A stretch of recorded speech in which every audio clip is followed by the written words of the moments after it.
మీరు చెప్పిన పని అయిపోయిందన్నా. ఆయన మనల్ని ఆపేది ఎవరన్నా?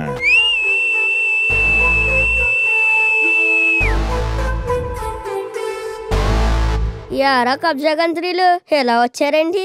ఈ ల్యాండ్ కబ్జా చేయడానికి వచ్చాం. కబ్జా చేయడానికి ఇది లిటిగేషన్ లో ఉన్న నీ బాబుగా ల్యాండ్ అనుకుంటున్నావేంట్రా?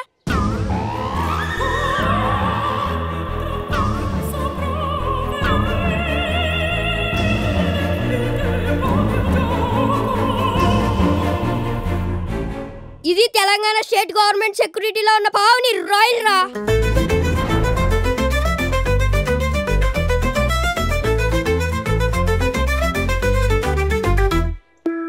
గవర్నమెంట్ రియల్ ఎస్టేట్ చేస్తుందా? కొలికెత్తావా ఏంటి? కొలికెత్తావా? మొట్టమొదటిసారి Telangana government HMDA Pavani group real estate సంస్థతో కలిసి Pavani royal open plot project చేస్తుంది. త్వరలో ఆక్షన్ కి వెళ్తుంది. ఏంటి చూస్తున్నారు?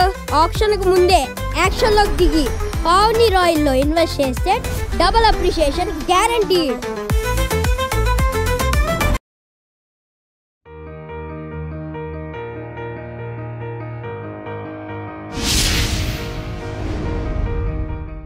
తెలంగాణ రాష్ట్ర ప్రభుత్వం రాయితీ LRS విషయంలో దరఖాస్తుల్ని ఫాస్ట్గా ఎలా క్లియర్ చేయాలనే దానిపైన అధికార యంత్రాంగం అయితే బాగా తమ ఆలోచనలకి పదును పెట్టి మొత్తానికి ఒక ప్రతిపాదనతో ఫాస్ట్గా క్లియర్ చేయడం కోసం ముందుకొచ్చింది. మున్సిపల్ అడ్మినిస్ట్రేషన్ ప్రకటించింది.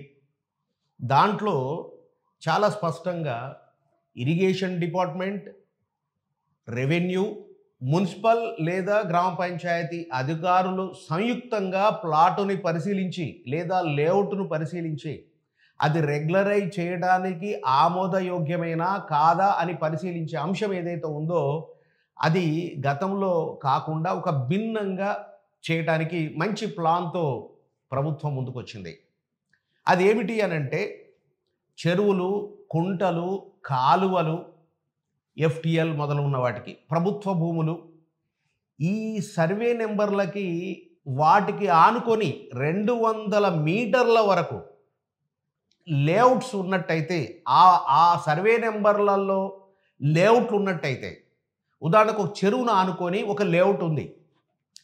ఆ లేఅవుట్ 200 మీటర్ల పరిధిలో ఉన్నట్టయితే అటువంటి సర్వే నెంబర్లన్నిటిని కూడా తీసుకొని వాటిని సెంటర్ ఫర్ గుడ్ గవర్నెన్స్కి పంపించాలి అని నిర్ణయం చేసింది.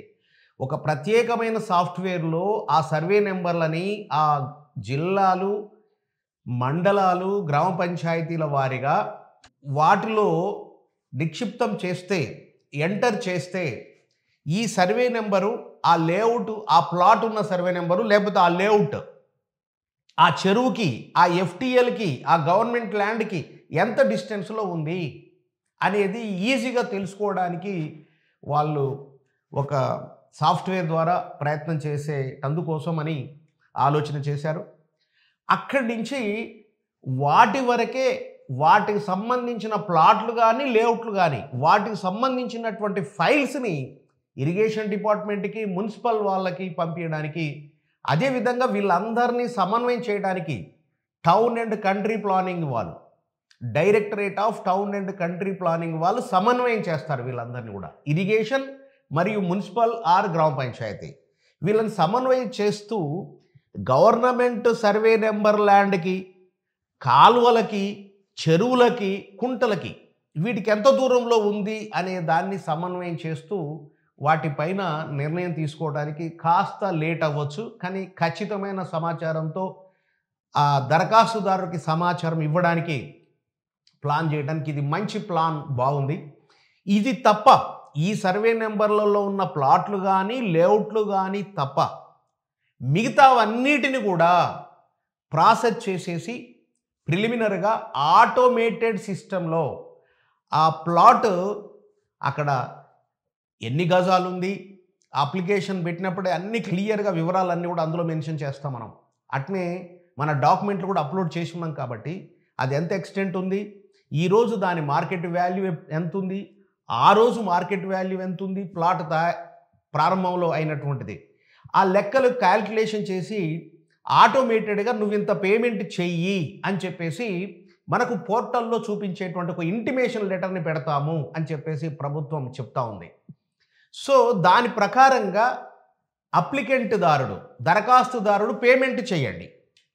పేమెంట్ చేసినాక సంబంధిత అధికారులు అప్పుడు పరిశీలించి, ఫీల్డ్ మీద పరిశీలించి, అప్పుడు రిజెక్ట్ చేసేదైతే రిజెక్ట్ చేస్తాము, రిజెక్ట్ చేయనిదైతే మీకు ఇమీడియట్గా మీకు సర్టిఫికెట్ ఇస్తాము, ఎల్ఆర్ఎస్ క్లియర్ అయిన సర్టిఫికెట్ ఇస్తామని చెప్తా ఉన్నారు. రిజెక్ట్ చేశారనుకోండి ఆ దరఖాస్తుని, మీరు పేమెంట్ చేసిన దాంట్లో ఒక 10% అమౌంట్ని మినహాయించుకొని మిగతా డబ్బును మీకు చెల్లించేస్తాము అని చెప్పి చెప్తా ఉంది. అయితే ఇక్కడ దీంట్లో ఒక చిన్న అబ్జెక్షన్ అంశం ఒకటి ఉంది. ఒకసారి ప్రభుత్వ విభాగంలోకి కనుక డబ్బులు వెళ్తే, డిపార్ట్మెంట్కి వెళ్తే, అవి తిరిగి వాపస్ తీసుకోవడము అనేది గగనం. 100లో 1, 2 సక్సెస్ అవుతాయి. నేనే స్వయంగా ఫేస్ అయినా.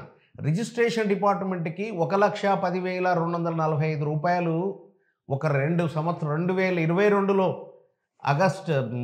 ఏప్రిల్ 18 నాడు పేమెంట్ చేస్తే చాలా క్లియర్. అది ఆ చాలాన పొరపాటున చాలా నెంబర్ తప్పుగా నాకు SMS వచ్చింది, పాస్కోడ్ కూడా తప్పుగా వచ్చింది కాబట్టి జనరేట్ కాలేదు, కాబట్టి చాలాన వాడుకోలేదు, ఫైనల్గా ఎక్కడ యూజ్ చేసింది ఏం లేదు. ఈ చాలాన తప్పు మెసేజ్ వచ్చింది, కానీ వాస్తవానికి ఆ చాలాన నెంబర్ వేరే ఉంది అని తెలుసుకోవడానికి ఇప్పటివరకు ఆ డబ్బుకు సంబంధించిన చాలాన పేమెంట్ చేసిన అది ఏదైతే ఉందో అది ఇంత మటుకు వాడుకోలేదు అని చెప్పి తెలుసుకోవడానికి ఇప్పటికి 4-5 నెలలు పట్టింది. ఇంతవరకు అమౌంట్ ఫైనల్గా యాక్సెప్ట్ చేశారు, పేమెంట్ చేస్తామని. ఇక అది ఎప్పుడు వస్తుందో తెలియదు. Bank statement, Aadhaar card, pan card, ఇటువంటి చాలా వివరాలు ఇచ్చినాక కూడా ఇంకా మనకు ఎట్ ఏ టైంలో కూడా పేమెంట్ అవుతుంది. అది ఇన్స్టాల్మెంట్గా అవుద్దట. ధరణిలో కూడా చాలామంది డబ్బులు పేమెంట్ చేసి రిటర్న్ రాని వాళ్ళు చాలామంది ఉన్నారు. రిజిస్ట్రేషన్ ఆగిపోతేనో లేకపోతే పలు కారణాల చేత ఏదేమైనా రిటర్న్స్ రాలే. కాబట్టి ఒక్కసారి ప్రభుత్వ విభాగాలైన అటు రిజిస్ట్రేషన్ డిపార్ట్మెంట్ కావచ్చు, రెవెన్యూ కావచ్చు, ఒకసారి పేమెంట్ ఆన్లైన్ అయిన తర్వాత వస్తుంది అనేది కల్లా. గతంలో నేను ఎల్ఆర్ఎస్ది నేను హెచ్ఎండిఏ పరిధిలో ఒక ప్లాట్ అనుకొని, అది హెచ్ఎండిఏ పరిధిలో ఉన్నది అనుకొని పేమెంట్ చేశాను 20,000. కానీ ఆ ప్లాట్ జిహెచ్ఎంసి పరిధిలో ఉంది. నేను మెయిల్ పెట్టాను, డీటెయిల్స్ ఇచ్చాను, నాకు ఇంత మటుకు రాలేదండి. కాబట్టి ఇది ఉత్తముచ్చట. కాబట్టి నేను ప్రభుత్వాన్ని కోరేది ఏంటంటే, ప్రజలందరి తరఫున ఆ ప్లాట్ విలువ ఇంత అవుతుందని చెప్తూ ఇంటిమేషన్ లెటర్ ఇవ్వండి. ఎంత అవుతుందో అంత అమౌంట్ ఇంటిమేషన్ లెటర్ ఇవ్వండి. కానీ 10% పేమెంట్ చేస్తేనే దాన్ని మేము పరిశీలిస్తాము అనే మాట కూడా మీరు చెప్పండి.